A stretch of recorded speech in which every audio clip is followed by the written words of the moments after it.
마태복음 5장 13절에서 16절 말씀, 제가 먼저 13절 말씀 읽겠습니다. 너희는 땅에 소금이로되 만일 소금이 제 맛을 잃으면 무엇으로 그것을 짜게 하리요? 그 뒤에는 그것이 아무 쓸모 없으므로 버려져서 사람들의 발밑에 밟힐 뿐이니라.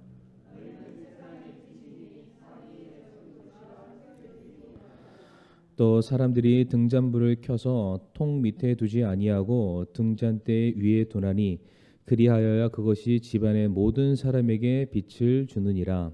이와 같이 너희 빛을 사람들 앞에 비추어 그들이 너희의 선한 행위를 보고 하늘에 계신 너희 아버지께 영광을 돌리게 하라. 아멘.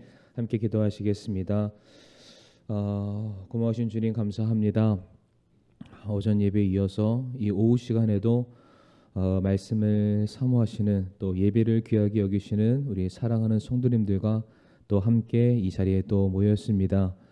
주님께서 우리에게 가르쳐 주시는 귀한 메시지인 산상수훈, 오늘은 소금과 빛에 대해서 주님께서 우리에게 명하신 우리의 삶의 책임과 명분을 다하는 그런 시간들이 되기를 원하옵니다. 소금처럼 살아가게 해주시고 빛처럼 세상의 밝은 빛을 증거해낼 수 있는 이 자리에 있는 저와 성도님들이 될 수 있도록 아버지와 저희들을 가르쳐 주시옵소서. 예수님의 이름으로 기도를 드립니다. 아멘. 자리에 앉으시겠습니다.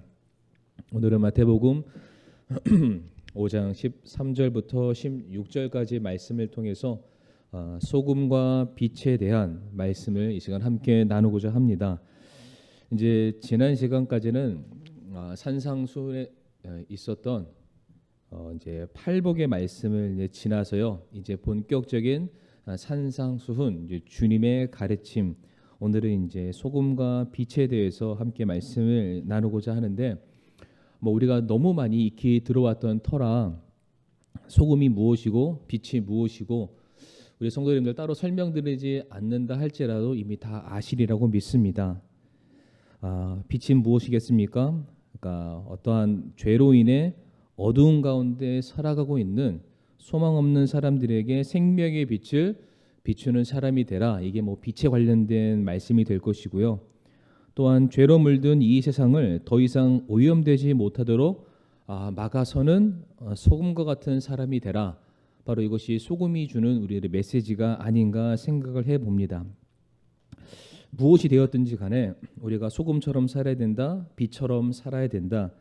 이 말의 정의는 바로 우리가 살고 있는 이 세상에서 우리가 사람들에게 영향을 끼쳐야 되고, 좋은 영향, 선한 영향, 생명의 영향을 끼침으로 말미암아, 그러니까 우리만 그 은혜를 받아 누리는 사람이 아니라 그 은혜를 모르는 사람, 그 빛을 모르는 사람에게 그것을 전해 주어서 교회가 날이 갈수록 부흥하고 성장했으면 좋겠다. 우리가 이제 메시지를 이렇게 참 많이 받아들이고 있습니다.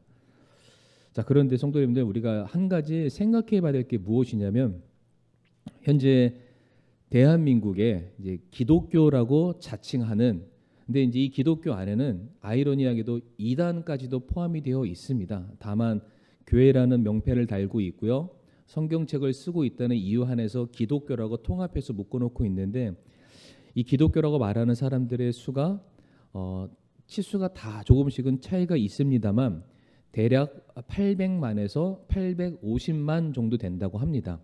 그러니까 90년대 초만 해도 거의 그 숫자가 1100만까지도 갔었는데, 이제 이 숫자가 이제 계속해서 이제 줄어들고 있는 게 현실입니다. 제가 얼마 전에도 설교 때 그런 말씀을 드린 적이 있지만, 코로나로 인하여서 과거 10년 그 이상 줄어들어야 될 이 사람의 숫자가 불과 2, 3년 만에 기독교를 믿는다는 사람들의 숫자가 줄어들게 되었다. 급격하게. 지금 제가 그런 시대를 살아가고 있는데, 800만이라고 가정을 하고 800만이나 되는 그리스도인들, 기독교인들이 자기가 서 있는 그 자리에서 소금과 빛의 생활을 그들이 살아가게 된다면, 그래서 적어도 많은 사람이 아니다 할지라도 내 옆에 있는 한 사람에게만 빛의 역할을 내가 감당하고 소금의 역할을 감당하게 된다면, 그래서 그들이 빛을 비춤을 받고 소금으로서의 맛을 보는 삶을 살게 된다면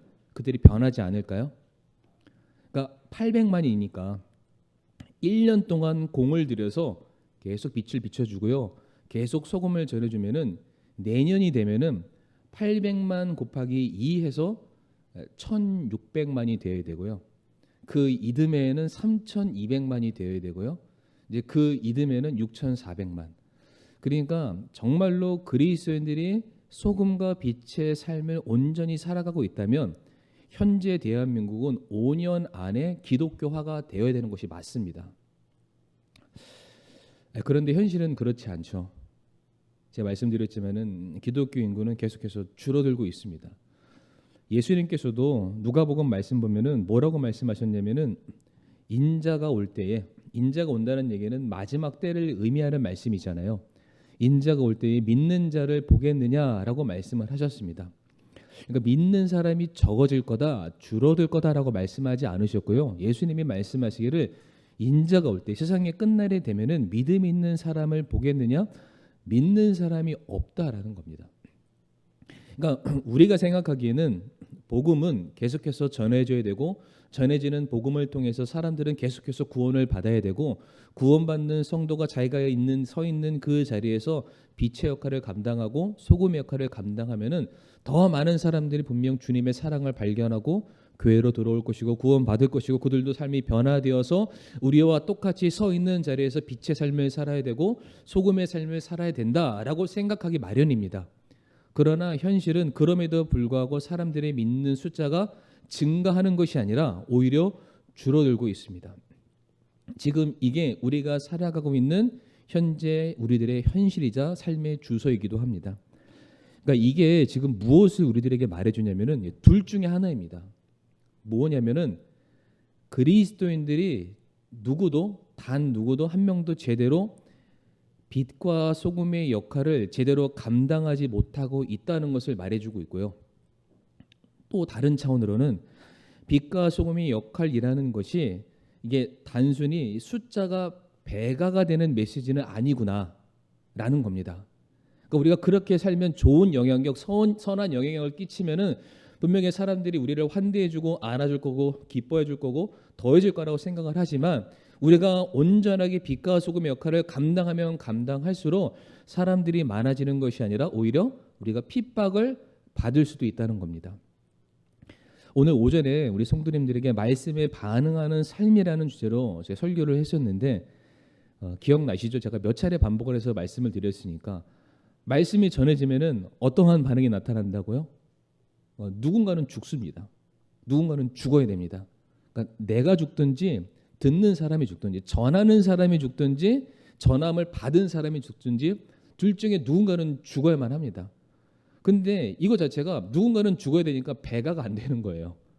계속 늘어나야 되는데 누군가는 반드시 죽어야 한다는 겁니다. 다시 말해 성도들이 이 세상에서 온전하게 빛의 역할을 감당하고 소금의 역할을 감당하면 감당할수록 우리가 받는 것은 우리의 기대처럼 많아지는 것보다는 오히려 우리가 살아가는 삶 속에서 더 많은 핍박을 받을 수밖에 없다는 겁니다.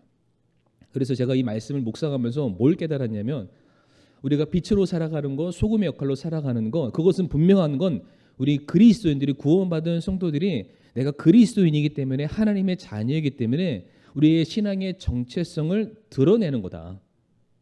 근데 그게 때로는 빛으로 드러나는 거고요, 때로는 소금처럼 드러나는 거다.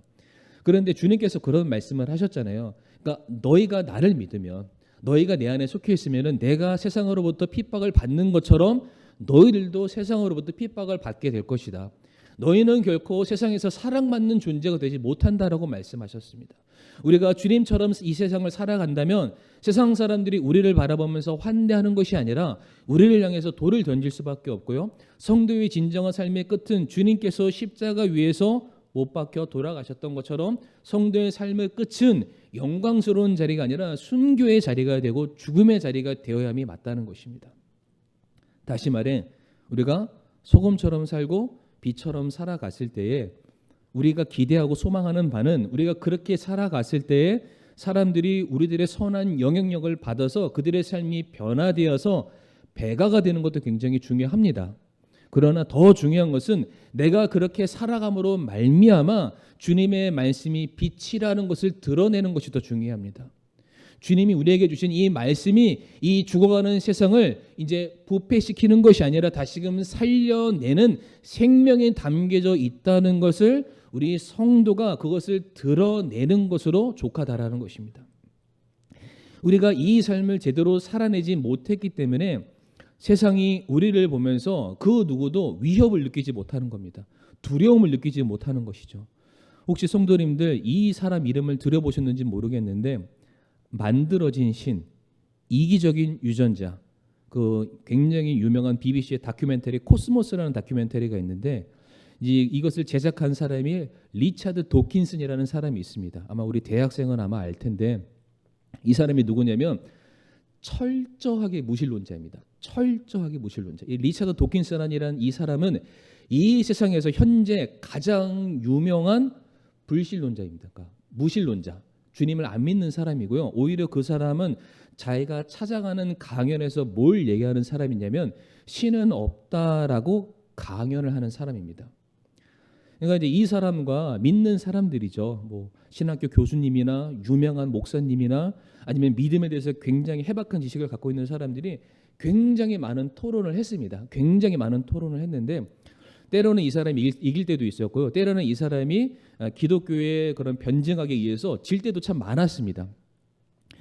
근데 웬만한 많은 이 사람의 반박에 목사님과 신학교 교수님들이 거의 다 대답을 해서 다 이겼습니다. 다 이겼는데 한마디에 못 이겼습니다. 한마디에.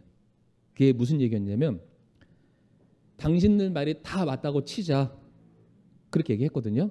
그럼 사람 말이. 그런데 믿는다고 말하는 사람이 믿지 않는 사람이랑 똑같이 살아가는 걸 봤을 때 나는 하나님이 없다고 믿는다라고 얘기했습니다. 이해되셨죠? 믿는다라고 말하는 사람들이 믿는 사람처럼 행동하는 것이 아니라 믿지 않는 사람처럼 행동하는 걸 봤었을 때 그들이 믿는 하나님은 없는 하나님이니까 나는 하나님을 안 믿겠다라고 얘기했습니다. 근데 여기에 누구도 반박을 못했다는 거예요. 물론 어떤 교수님들과 어떤 목사님들은 개중에 몇몇 사람들 가지고 그것을 마치 이렇게 공론화시키지 말아라.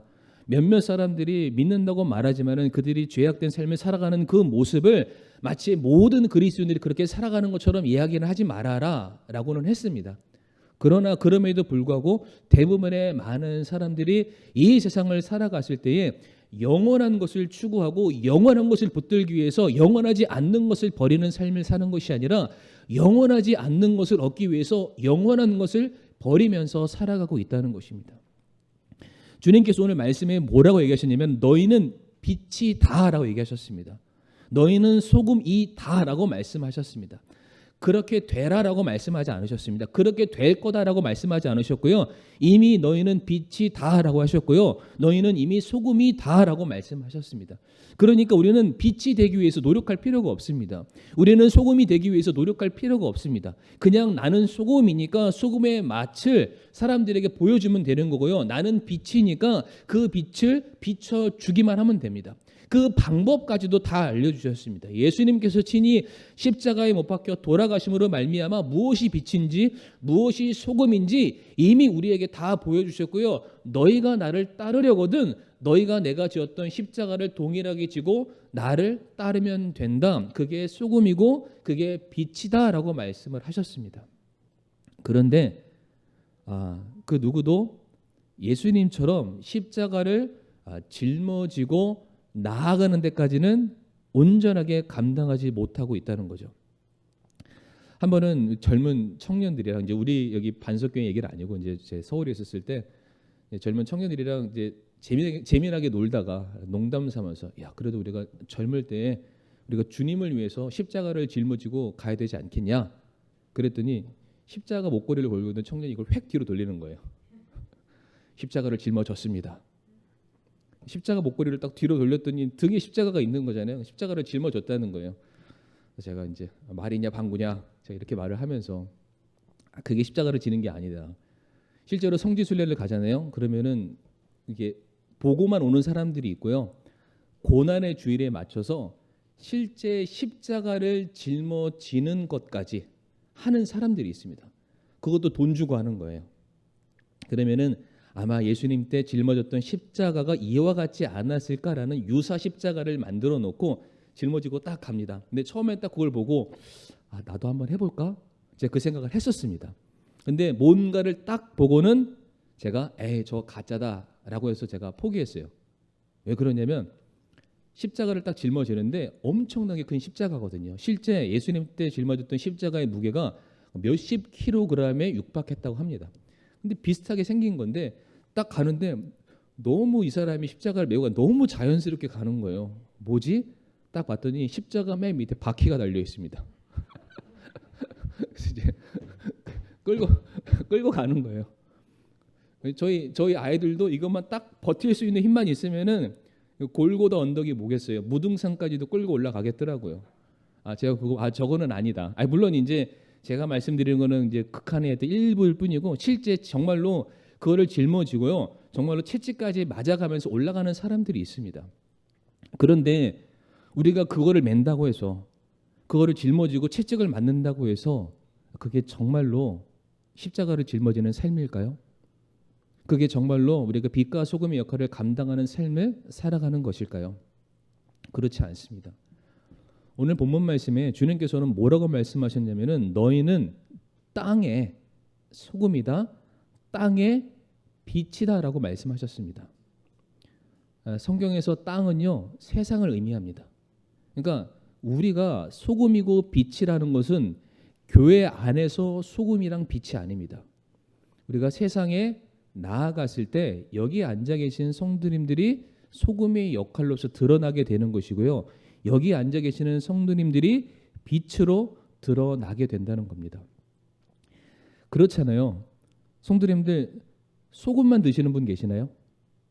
나는 오늘 소금을 먹어야 되겠어. 소금만 먹어야지. 이런 분 계시나요? 그렇지 않죠. 지금 이 시간 먼저 소금에 대해서 먼저 말씀을 드리게 되면은 소금은 그러니까 맛을 내는 데 있습니다. 맛을 내죠, 맛을. 오늘 본문 13절에서도 너희는 땅의 소금이로되 만일 소금이 제 맛을 잃으면 무엇으로 그것을 짜게 하리요? 그 뒤에 그것이 아무 쓸모 없어져 버려져서 사람들의 발밑에 밟힐 뿐이니라라고 되어 있습니다. 소금은 맛을 냅니다. 그런데 소금이 맛을 내기 위해서 해야 될 것은 딱 하나밖에 없습니다. 그게 뭐냐면은 소금통에서 나오는 겁니다. 소금통 안에 있으면은 내가 소금인지 아닌지 알 수가 없죠. 근데 소금통에 나와서 어딘가에 내가 뿌려지게 되었을 때 어떤 국에 들어가든지 반찬에 들어가든지 어떤 음식에 들어갔을 때에 드디어 본연의 소금의 맛을 내고 여기 소금이 들어갔구나 우리가 안다는 겁니다. 예수님께서도 뭐라고 말씀하셨냐면은 너희는 소금통 안에 들어있는 소금이 아니라 이 땅의 소금이라는 거죠. 이 땅에는 소금이 없습니다. 그러니까 구별된 그러니까 죽어가는 세상 속에서 이 부패를 막을 만한 그런 기능이 없는데 그것을 막아서는 역할을 성도가 하는 거다. 그러니까 너희는 교회 안의 소금이 아니라 이 세상의 이 땅의 소금이다라고 가르치고 계십니다.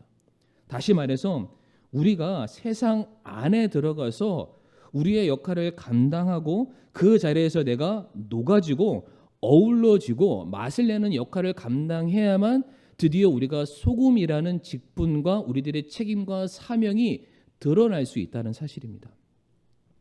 그리고 또한 소금의 역할은 뭘 하냐면 성도님들 부패를 막는 거죠. 부패를. 대한민국의 음식들을 제가 거의 다 살펴보니까 거기다가 이 소금 이게 절임 음식이죠. 굉장히 많은 음식들이 다 여기에 포함되어 있는데 왜 절임 음식이 발전이 되었냐면은 이게 보관 방법이 옛날에는 냉장고 같은 그런 보관 시설이 없으니까 웬만하면 다 절여서 이 보관의 어떤 그 기간을 늘리는 역할을 감당했다고 하죠. 참 재밌는 것은 소금은요 맛을 내게도 하고요 반대로 맛이 변하지 않도록 막아주는 역할도 감당합니다. 그러니까 모순이죠. 맛을 내게도 하고요 맛을 변하지 않도록 막아주는 그런 역할을 하게 되는데 무엇이 되었든지 간에 성도님들 맛을 내든 부패를 막든 무엇이 되었든지 간에 중요한 것은 무엇이냐면은 내가 소금이라는 그 역할을 온전하게 감당하려면은 나는 그냥 있으면 안 된다는 겁니다. 그러니까 교회 안에 머물러 있으면 안 되고요. 내가 내 가정 안에만 머물러 있으면 안 되고 내가 오늘 받은 그 은혜를 내가 그냥 가지고 있으면은 안 된다는 것입니다. 그거를 가지고 나아가야만 합니다. 그러니까 소금이 필요한 곳을 찾아가야 됩니다. 살 맛을 잃어버리고 사는 그 사람들에게 찾아가서 지금 살맛 나는 내 인생을 보여줘야 될 책임과 의무가 누구에게 있냐면은 바로 저와 성도님들에게 있습니다. 오늘 13절 말씀 다시 한번 보게 되면은 소금이 제 맛을 잃으면 무엇으로 그것을 짜게 하리요. 성도님들, 이 말씀은 소금이 실제로 그 맛을 잃어버린다는 뜻이 아닙니다. 소금은 소금 자체로 이미 짭니다. 맛이 변할 수가 없습니다. 그런데 소금이 그 맛을 내지 못한다는 이유는 뭘까요? 소금이 그 맛을 내야 되는 장소에 가지 않는다는 것을 의미합니다. 그러니까 네가 가야 될 곳에 가지 않으니까 네 용도는 끝났다, 그냥 버리겠다는 거죠. 밟아버리겠다는 겁니다. 사용 용도 폐기시키겠다는 것이죠. 이게 무엇이냐? 주님께서는 우리 한 사람을 건지시기 위해서 목숨 바쳐서 자기의 생애를 드렸는데, 성도라는 사람들이, 주님을 사랑한다는 사람들이 십자가를 짊어지고 가겠다고 말했던 성도들이 그 길을 가지 않는다면은 너희는 내 제자라, 내 종이라, 내 자녀라 말할 자격이 없다라는 것입니다. 그래서 주님께서 그런 너희들 내가 내던지겠다. 이게 정확하게 요한계시록의 라오디게아 교회랑 똑같습니다. 기억나시나요? 주님께서 뭐라고 말씀하셨냐면은 뜨거우면 뜨겁든지 차면 차든지 둘 중에 하나만 해라. 뜨겁지도 않고 차지도 않는 이 미지근한 너희들아. 그래서 주님께서 굉장히 강력한 말씀을 하셨는데 내가 입에서 너희를 뱉어내겠다라고 말씀하셨습니다. 그러니까 주님께서 우리를 딱 소화시켜서 자기 안에 담아두는 게 아니라 뜨겁지도 않고 차지도 않고 열정이 있는 것도 아니고 열정이 없는 것도 아니고 주님을 사랑하는 것도 아니고 사랑하지 않는 것도 아니고 아무것도 아닌 이 중간지대에 서 있는 박쥐와 같은 그 모습을 주님께서 보시고 내가 내치겠다라고 말씀하고 계십니다. 그래서는 안 된다는 거죠. 너희는 소금이니까 소금의 역할을 감당해야 된다. 너희는 그리스도인이니까 그리스도인의 삶을 살아야 된다. 너희는 성도이니까 있는 자리에서 사람들이 너희를 보고 성도라고 말함을 듣는 그러한 삶을 살아야 된다. 이게 성도에게 오늘날 주어진 사명이라는 사실입니다. 그래서 빌립보서 4장 8절과 9절 말씀 보면은 이런 말씀이 있습니다. 빌립보서 4장 8절과 9절 말씀, 우리 성도님들 우리가 같이 한번 이 말씀 천천히 한번 읽어보겠습니다. 시작. 끝으로 형제들아, 무엇이든지 진실한 것과 무엇이든지 정직한 것과 무엇이든지 의로운 것과 무엇이든지 순수한 것과 무엇이든지 사랑스러운 것과 무엇이든지 좋은 평판이 있는 것과 덕이 되는 것과 칭찬이 되는 것이 있거든 이런 것들을 곰곰이 생각하라. 너희가 내 안에서 배우고 받고 듣고 본 그것을 행하라. 그리하면 평강의 하나님께서 너희와 함께 하시리라. 아멘. 말씀을 받는 자는 뭘 해야 된다고요? 반응을 해야 합니다. 이 말씀 보면 뭐라고 되어 있습니까? 너희는 배우고 받고 듣고 본 그것들을 행해야 된다. 뭘 행해야 됩니까? 무엇이든지 진실한 것과 무엇이든지 정직한 것과 무엇이든지 의로운 것과 무엇이든지 순수한 것과 사랑스러운 것과 평판이 되는 것과 덕과 칭찬과 모든 선한 것이 있거든 그것이 너희가 믿는 자이면 드러낼 수 있는 것이 있거든 너희가 하나님의 자녀라는 사실을 주변 사람들에게 알릴 수 있는 것이 있거든 너희가 복음을 전할 수 있는 기회를 이것을 통해서 드러낼 수 있는 기회가 있거든 그것을 행하라라는 겁니다. 그런 것들만 생각해야 된다는 것입니다. 이것을 내가 행하기 위해서 늘 언제나 분투하고 씨름하며 내 삶 속에서 이 소금과 같은 화학 반응에서 맛이 나게 하고 부패를 방지하는 역할을 성도는 반드시 살아가야만 한다. 다시 말해서 우리 성도님들이 속한 바로 그곳에 살맛을 잃어버린 사람들이 성도님 때문에 지금 살 맛을 찾고 계십니까? 성도님들이 계신 그곳에 성도님들의 헌신과 섬김의 화학 반응이 일어나서 다른 사람들도 동일하게 성도님의 모습을 바라보면서 헌신하고 전도에 참여하고 주님을 사랑하는 그 일들을 하려는 살아 샘솟는 그런 생기가 넘쳐나는 그런 모습이 성도님들로 말미암아 생겨나냐 이겁니다. 성도님들이 집안에 계시기 때문에 찬양이 생겨납니까? 성도님들이 계시기 때문에 그 자리에 기도가 넘쳐나고 있습니까? 성도님들이 계시기 때문에 그 자리에 영혼을 향한 그 간절함이 더 넘쳐나는 그런 모습이 있냐라는 사실입니다. 그러니까 성도님들이 계심으로 말미암아 야 진짜 그리스도인은 이와 같아야 돼라는 그러한 맛깔나는 그러한 모습들, 신앙의 모습이 우리 안에 나타나고 있냐. 우리 때때로 소금 뿌려 보셨죠, 성도님들? 그리고 소금 왜 뿌리죠? 재수 없다고 뿌립니다. 가라고. 저희 가라고. 아유 재수 없어 뿌리잖아요. 우리는 소금을 이럴 때만 씁니다. 그러니까 나만 거룩하게 하려고, 내 주변만 깨끗하게 하려고. 그런데 그 소금을 우리가 뿌리는 역할이 아니라 우리가 던져줘야만 합니다. 우리가 그 자리에서 녹아줘야 되고요. 우리가 그 자리에서 맛을 내야 되고요.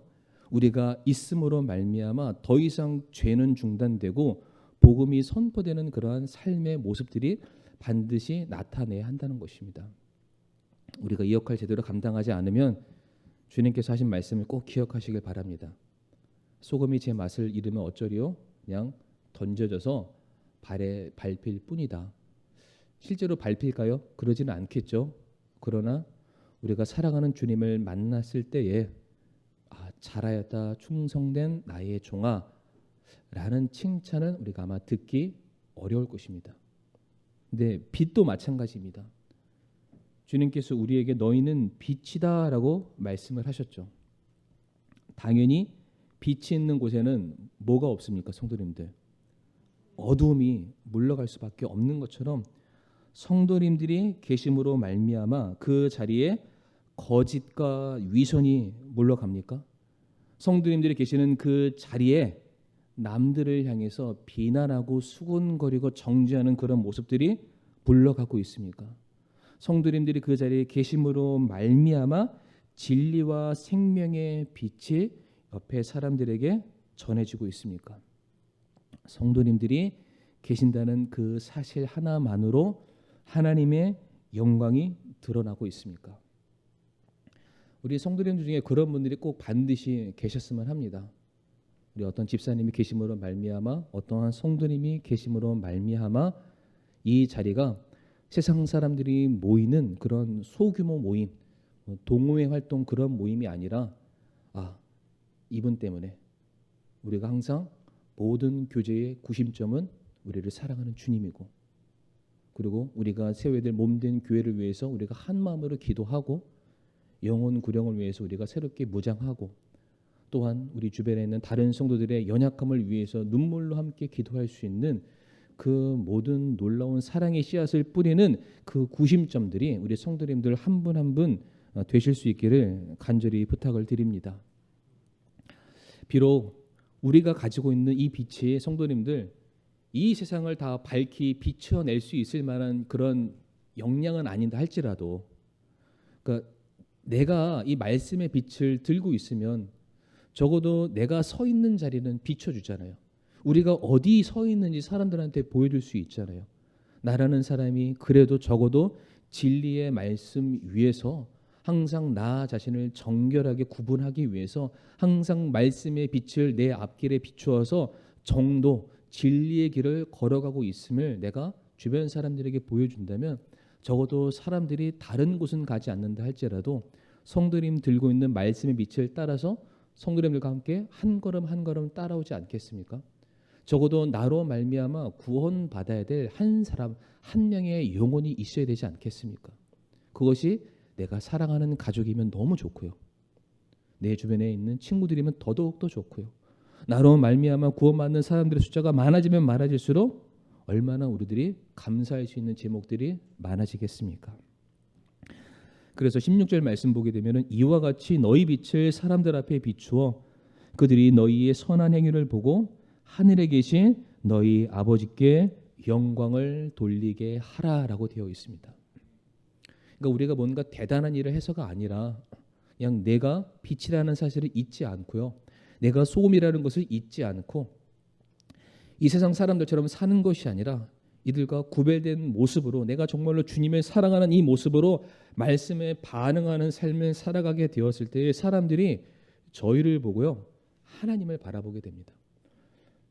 스데반 집사도 그랬고 모세도 그랬고 사람들이 스데반 집사의 얼굴 보고 모세 얼굴을 봤더니 천사의 얼굴이 보였고요. 하나님의 영광의 광채를 사람들이 발견했습니다.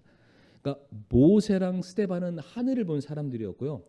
세상 사람들은 스데반과 모세를 봤습니다. 그런데 하늘에서 투영된 하나님의 영광이 사람들의 눈에 보여서 아, 이 사람이 하나님의 사람이구나, 천사와 같은 사람이구나 알았다는 겁니다.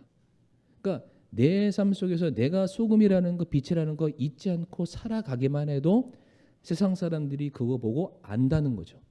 그 리차드 도킨슨이라는 그 사람처럼 내가 이 믿는 사람들을 봤더니 믿지 않는 사람들처럼 행동을 걸 봤을 때 그들이 믿는 하나님은 안 계시다, 이게 아니라 적어도 저 성도의 얼굴을 보건대, 저 사람의 삶을 보건대, 저 사람의 순종을 보건대 그래도 하나님은 살아 계시다라는 말을 우리가 들어야 되지 않겠습니까? 제 최근에 간증 하나 하고 말씀을 마치겠습니다. 최근에 저희 두 아이들이 핸드폰을 맞췄습니다. 이제 하도 애들이 막 커가고 왔다 갔다 하는데 이제 관리가 안 되니까 안 되겠다, 이제 사줘야 되겠다. 그래서 이제 지난주 화요일 날이었는데 이제 핸드폰 가게를 이제 찾아갔습니다. 이제 개통을 해야 되는데 이게 생각보다 시간이 굉장히 많이 걸리더라고요. 그래서 이런저런 막 얘기를 하고 있었는데 이제 한참 이제 이런저런 정보를 주고받으면서 얘기를 했고 이제 제 옆에는 이제 제 아내가 앉았습니다. 그러니까 이제 이 앞에 있는 대리점 사장님이랑도 얘기하고 제 아내랑도 얘기하고 막 얘기했는데 갑자기 그 대리점 사장님이 뭘 이렇게 막 하다가 갑자기 저를 보더니 혹시 종교인이세요라고 하는 거예요. 말을 할까 말까 하다가 갑자기 그분이 그러는 거예요. 뭐 자기가 점 보는 사람이 아닌데 아무리 봐도 이게 앞에 계신 저한테 처음에 사장님이라고 그랬거든요. 사장님은 아무리 봐도 종교인인 것 같다. 근데 제가 마음에 말할까 말까 굉장히 고민을 했는데 왜 제가 고민을 했을까요? 말을 하면 깎아달라 얘기를 못 하잖아요. 근데 그분이 아무리 봐도 종교인 같다는 거예요. 그래서 제가 어쩔 수 없이 네 맞습니다. 제가 이렇게 교회 목사입니다.